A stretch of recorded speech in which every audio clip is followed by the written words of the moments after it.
এত সহজে ভাঙবে বলে তো মনে হয় না। লোকদের তো গিলবে বলে তো মনে হয় না। অল্প বয়সে মৃত্যুর হাতছানি। আরে সেটাকে উপেক্ষা করেই তো ওই ধর্মঘট চালিয়ে যাচ্ছে। ধর্মের পক্ষে ভাঙতে অধর্মের আশ্রয় নাও। এই, ওই সব নেতার বাড়িতে কে আছে?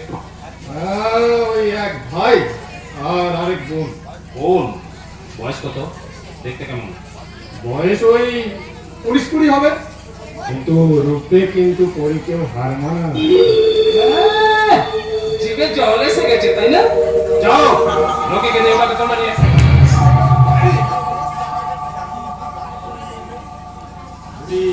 ওই কামেলা ওরা জানতে পারে। শুয়ারের বাচ্চা এতদিন যখন জানতে পারেন তখন আজ জানতে পারবে কেন?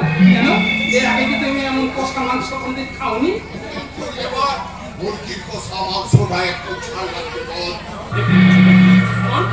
কারণ চন্দনপুর থানায় নতুন অফিসার এসেছে, তার নাকি পিছনে বিগোচক আছে।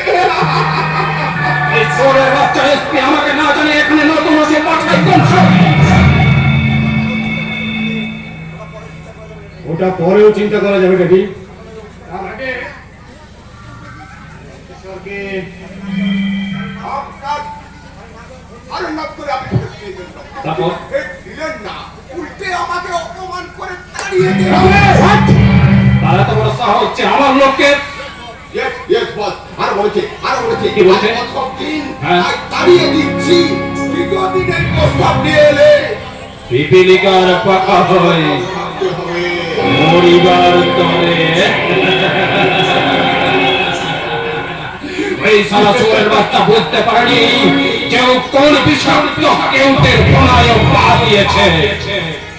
যাক যাক, ওই সারা শুয়ারের বাচ্চার নামটা জানে কি? স্বাধীন দত্ত। স্বাধীন দত্ত। কে কে ওই স্বাধীন দত্ত? ওই সারা রিস্কাওয়ালার ছেলে।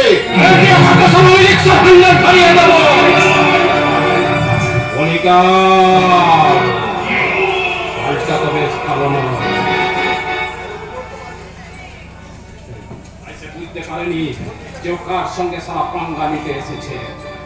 ড্যাডি, তাহলে সময় নেতা ব্যাপারটা কি কয়েকদিন পিছিয়ে দেবো?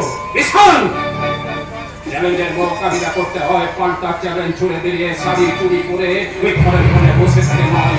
একটা কথা মনে রেখো, তোমার মাথার উপর এখনো এই রুদ্র প্রতাপ নামক ছাতাটা এখনো আছে। তোমার আশা পেলে আমি ওই দুর্গম